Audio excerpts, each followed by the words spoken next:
Votre invité à présent dans la grande interview en direct sur Boursorama, c'est Jean-Marc Chéry. Bonjour. Bonjour, monsieur Jaco.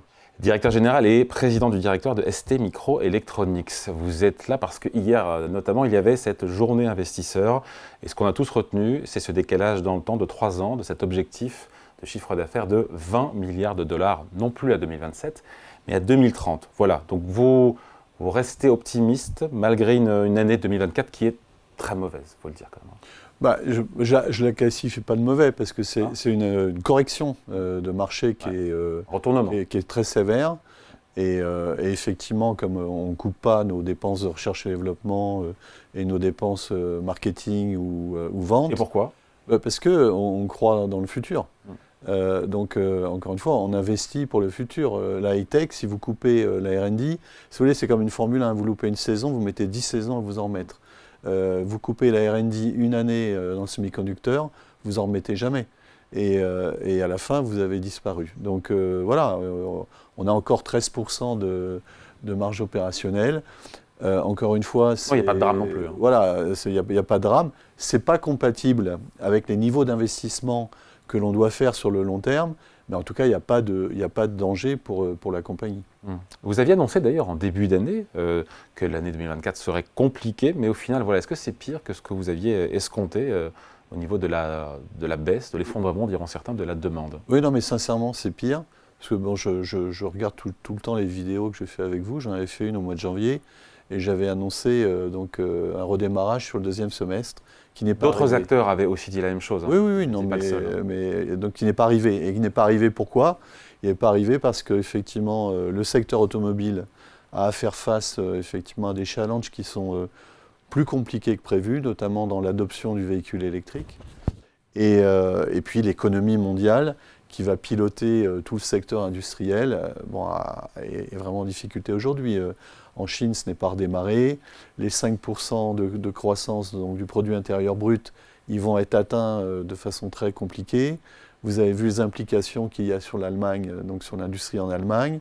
Bon, en France, on a d'énormes difficultés sur le secteur, je dirais, immobilier. Bon, vous voyez bien qu'il y a une espèce de pervasion donc d'un cycle économique qui est très compliqué. Ouais. Et il y a un effet ciseau, pour le coup, qui fait mal, avec d'un côté beaucoup de stocks, et puis de l'autre côté, cette demande qui est en recul, donc ce qui fait que vous souffrez sur les deux fronts. Oui, il y a un effet ciseau qui fait que c'est un cycle qui est plus, je dirais, prononcé que d'habitude. Pourquoi ? Parce que, si vous voulez, des crises, des cycles, on en a vécu dans le passé. Par contre, c'est la fréquence des événements depuis, en fait, ce fameux Covid-19. Cette fréquence d'événements a déclenché, donc chez les acteurs, partie prenante donc, de l'industrie, des réflexes de stockage. Et j'avais encore entendu dernièrement aux États-Unis, avant l'élection du président Trump, un industriel qui disait « je vais stocker parce que j'ai peur des tarifs ».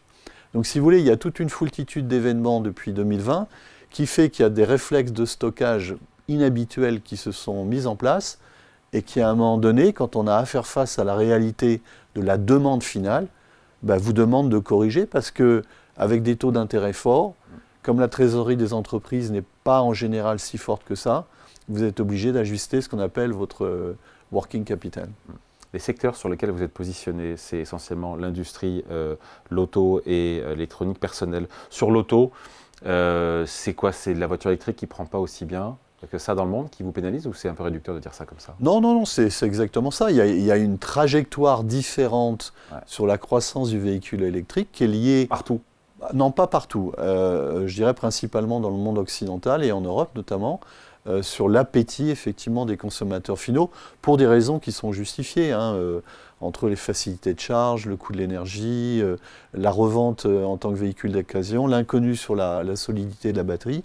Donc l'appétit sur les véhicules électriques est un peu différent, mais de toute façon, je pense que sur le long terme, et nous pensons, on est plusieurs à penser ça, que sur le long terme, il n'y a pas d'autre choix que d'électrifier effectivement la mobilité. Mais il y a une conjoncture dans les 2-3 ans qui vont venir où la vitesse de croissance de la production du véhicule électrique ne sera pas celle qui était prévue. Vous avez Tesla comme client, mais Tesla va bien. Oui, c'est notre client principal, oui. Ouais, Tesla va bien. Ils vont bien, mais ils sont nettement en dessous des prévisions qu'ils donnaient il y a environ 2 ans. Ils prévoyaient 3 millions de véhicules en 2025. Bon, ils en feront un peu plus de 2 millions, je crois, 2,2 millions, quelque chose comme ça. Donc inévitablement, c'est un effet Bien sûr, immédiatement. Si vous voulez, avec plus de 1500 euros de composants par véhicule, vous en vendez 1 million de moins, vous faites le calcul combien ça fait. Ouais. Sur l'industrie aussi, vous êtes plombé entre guillemets par les difficultés du marché. On est sur des baisses quand même de, je sais plus, 40 ou quelques pourcents quand même. Pour nous, le marché industriel, c'est presque moins 50%, alors que ça avait fait 2 années de croissance à quasiment 28-30% pendant les 2 Pour industriel, années. on entend quoi comme industrie, pour donner des exemples? Alors, si vous voulez, c'est le secteur industriel des composants électroniques, c'est le plus fragmenté. Il y a grosso modo tout ce qui tourne autour de l'énergie, donc production d'énergie, transport d'énergie et management d'énergie au point d'utilisation. Il y a toute l'électronique qui sont liées au bâtiment, industriels, commerciaux, personnels. Il y a tout ce qui est lié à l'industrie lourde, donc tout ce qui est automatisation de l'industrie et robotique. Et ensuite, après, il y a un secteur qui est le secteur aéronautique et spatial, médical, qui sont plus marginaux en termes de volume. Et après, il y a le secteur dit consumer, c'est tout ce qui est machine à laver, produits blancs qu'on appelle, tout ce qui est outillage sur batterie. Donc c'est ça le secteur industriel. Donc le secteur grand public, il est touché parce que les gens se sont équipés pendant la période Covid et après la confiance des consommateurs baissant, les gens ne changent pas trop. Le secteur militaire va bien, ça je vous le rassure. Le secteur industriel, automatisation, robotique va très mal. Et là, c'est lié à l'économie. Et le secteur du bâtiment va très mal, va mal en Chine, va mal en Europe. Et le secteur de l'énergie se porte relativement bien, avec quelques poches d'inventaire, notamment quand on parle du solaire. Après, il y a aussi l'électronique personnelle, et c'est le secteur qui souffre le moins. Alors oui, parce qu'en fait, il a souffert juste à la période post-Covid. Là, on parle smartphone. Oui, smartphone, etc. Il se porte bien, mais ce n'est pas non plus, si vous voulez, des taux de croissance qui étaient ceux des années 90. Pourquoi? Parce qu'on ne voit pas, encore une fois, sur l'électronique personnelle, le fameux effet booster de l'intelligence artificielle. Ah, c'est vous qui mettez le sujet sur la table, tiens, on va en parler. Mais et en même temps, Apple, c'est vrai ou pas qu'Apple, c'est 20% de vos revenus globaux? C'est moins, c'était moins en 2023 et c'est un peu moins en 2024. Ok, c'est le 5e trimestre consécutif, Jean-Marc Chéry, de baisse de vos revenus, je parle sous votre contrôle. Oui. Il en reste combien? J'espère le moins possible pour vous. On pense que le point bas sera touché le trimestre prochain. C'est ce qu'on a annoncé au marché d'ailleurs. Point bas atteint sur T1 2025. Et après, ça repart. Et après, on pense redémarrer séquentiellement, oui. Au T2. Oui. Bon, parce que c'est vrai, j'ai écouté Infineon, votre concurrent allemand, qui ne voit pas de reprise cyclique avant fin 2025. C'est cohérent avec ce qu'on dit. Reprise cyclique, oui, mais on pense que les effets de distorsion qui sont liés aux inventaires devraient commencer à s'atténuer à partir de T2 2025. Et la demande finale devrait commencer à redémarrer à partir de S2 2025. Donc ça veut dire un chiffre d'affaires 2025 supérieur au chiffre d'affaires 2024.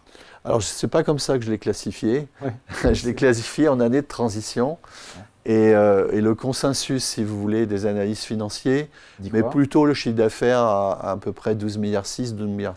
Donc par rapport aux 13,2 milliards. Par rapport aux 13,2. Donc ça refait une légère baisse. Alors je n'ai pas confirmé ce chiffre. J'ai dit que ce chiffre pouvait être interprété comme étant une année de transition. Ouais.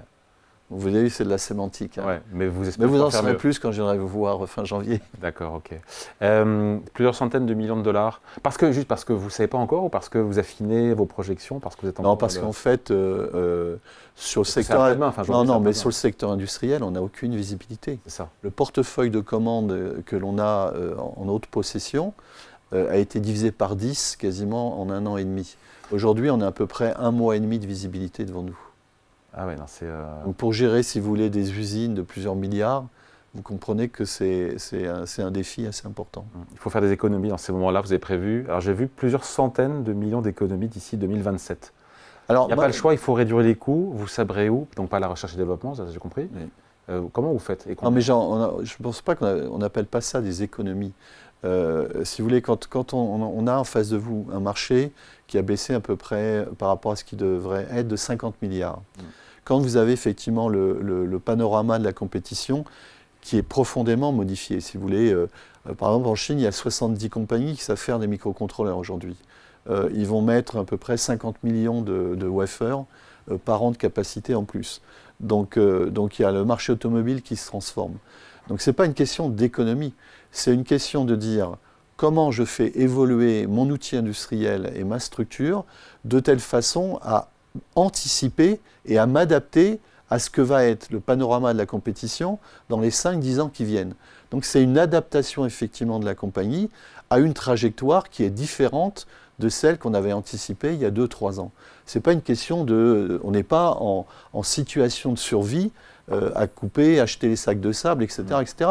Non, on est en situation à devoir adapter l'outil industriel pour qu'il continue à être compétitif. Après, moi, je veux retourner le verre, voir le verre à moitié plein. Effectivement, cette année, moins 23%. Mais qu'est-ce qu'on a dans nos mains? On a 23% de chiffre d'affaires. 20 chiffre d'affaires, oui. D'accord. Mais qu'est-ce qu'on a dans nos mains? 2 usines ultramodernes, une à Crolles, une à Gratte, 300 mm. On a 2 usines ultramodernes en construction, une à Catagne, une en Chine, pour le carbure de silicium, pour le véhicule électrique. On a une situation financière nette qui est positive, qui nous permet de ne pas toucher à la recherche et développement. Donc voilà comment la société est armée. Par contre, le devoir du management, c'est d'anticiper effectivement les grands mouvements stratégiques de telle façon d'adapter nos 15 sites. Parce qu'on a 14, bientôt 15 sites industriels, et c'est ce que j'ai dit hier, aucun fermeront, mais on va les adapter. Ça veut dire, parce que je pose la question, parce qu'en France, il y a plusieurs plans sociaux, Michelin, Valeo, ArcelorMittal, rien à l'ordre du jour chez vous, encore une fois, pour s'adapter à ce cycle des cycles. Non, mais et de toute façon, je ne peux rien vous communiquer, puisqu'il y a des processus qui doivent respecter effectivement les représentants du personnel, les autorités, etc. Donc on n'est pas encore du tout dans ce. Il va se passer des choses, il pourrait se passer des choses. Mais bon, c'est ce qu'on a annoncé. On fait une transformation importante, mais je répète, aucun site industriel de ST ne fermeront. Par contre, les sites devront être adaptés. Certains sites auront des missions qui vont être changées ou vont évoluer parce que l'économie change, parce que le business change et parce que la compétition a fondamentalement changé. Et justement, vous avez parlé de l'IA. Oui. On va parler juste après des résultats, prochaine rubrique, des résultats d'hier soir d'NVIDIA. Mais certains critiques vous diront, mais attendez, STMicro, ils sont positionnés sur l'électronique en public, sur l'industrie, sur les voitures, et ben ils ont qu'à être positionnés sur l'IA, comme NVIDIA. Pourquoi vous n'y êtes pas? Bon, alors ça, c'est pas une nouvelle, si vous voulez. D'ailleurs, de toute façon, il n'y a plus aucun acteur européen qui sont dans les processeurs. Bon, vous voyez déjà les difficultés de Intel. Donc Intel est très très peu dans l'IA. Donc on avait fait un choix effectivement stratégique il y a une dizaine d'années de se sortir de ce secteur-là parce qu'on n'avait pas la taille critique. Et on n'avait pas effectivement les technologies pour le faire. Donc on a choisi de se mettre sur des secteurs périphériques comme l'automobile ou l'industriel. Mais l'IA, pour y revenir, non. L'IA, en fait, on va participer effectivement à ce voyage de l'IA autour des serveurs, et notamment des fermes. Pour faire très simple, si vous voulez, entre l'alimentation électrique haute tension à 100 000 volts et l'alimentation du processeur, vous avez 7-8 étages de puissance qui sont bourrés d'électronique de puissance. Et donc c'est là que ST va intervenir et intervient dans ce voyage qui est le voyage de la... Voilà. Donc il n'y aura pas de puce graphique utilisée par les géants de la tech. Il y aura des puces de puissance pour entraîner l'IA, mais il y aura autour. Voilà, pour pouvoir contrôler, effectivement. Et puis en plus, l'IA, ça va consommer. Donc il faut des composants qui vont faire des économies par rapport à ce que va consommer l'IA. L'IA va pouvoir l'alimenter. Et je peux vous dire que c'est un sacré challenge. La BCE, d'ailleurs, hier, dans son rapport sur la stabilité financière semestrielle, a mis en garde contre une bulle sur les valeurs liées à l'IA. C'est vrai, quand on voit 200% de hausse de l'action NVIDIA cette année, 2600% en 5 ans, quel regard vous portez d'ailleurs sur les valorisations avec un PER de 110 sur NVIDIA? Moi, sur la valorisation elle-même, je ne le fais pas. Par contre, personnellement, je suis un petit peu pragmatique vis-à-vis de toutes les grandes applications de croissance. Regardez l'automobile électrique. Bon, par contre, je me souviens avoir dit, en disant, attention, l'automobile électrique, on sait qu'à un moment donné, la croissance du véhicule électrique, elle ne sera pas linéaire. Il y aura ce qu'on appelle des sigmoïdes, donc des moments de plateau, etc., etc. Bon, l'IA, il se passera la même chose. Pourquoi? Parce qu'aujourd'hui, vous avez un surinvestissement dans les infrastructures. Vous savez, quelqu'un comme Microsoft, je crois, tous les trimestres, doit dépenser entre 15 et 20 milliards de dollars d'investissement sur les serveurs pour l'intelligence artificielle, tous les trimestres. On sait que les pays du Moyen-Orient investissent de façon majeure sur des serveurs farm. Donc ça veut dire que NVIDIA, effectivement, a une demande qui est une demande exponentielle.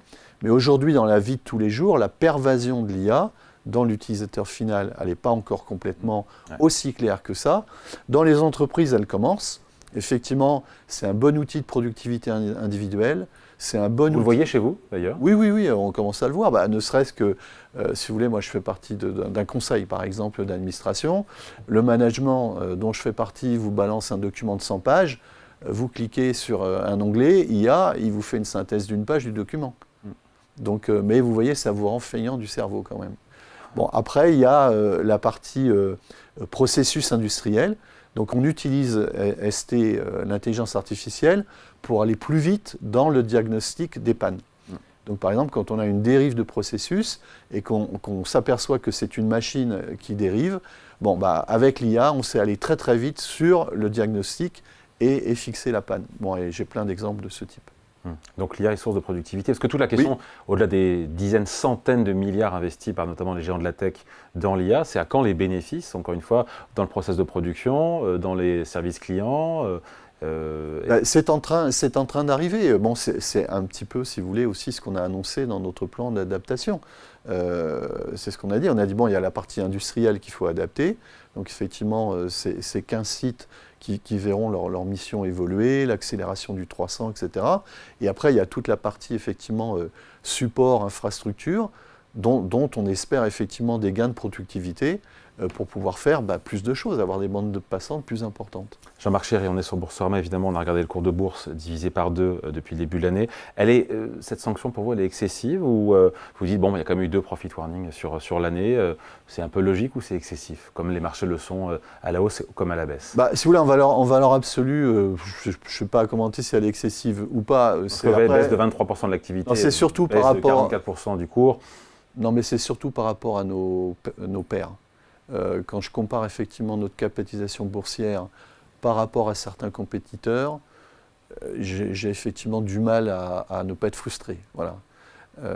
Mais après, il y a différentes explications à ça. L'essentiel n'est pas là.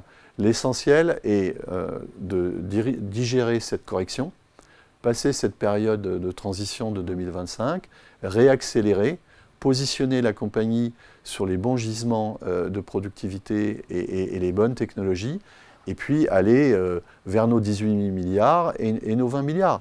À 18 milliards, avec la performance financière que je vous ai indiquée, l'action elle sera à 55 $. Aujourd'hui, on est à 23 €, donc on se dit que...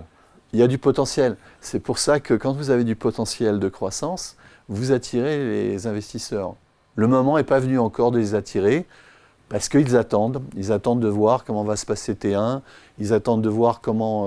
Donc 2025 charnière. Oui, voilà, exactement. Important 2025. C'est une année charnière.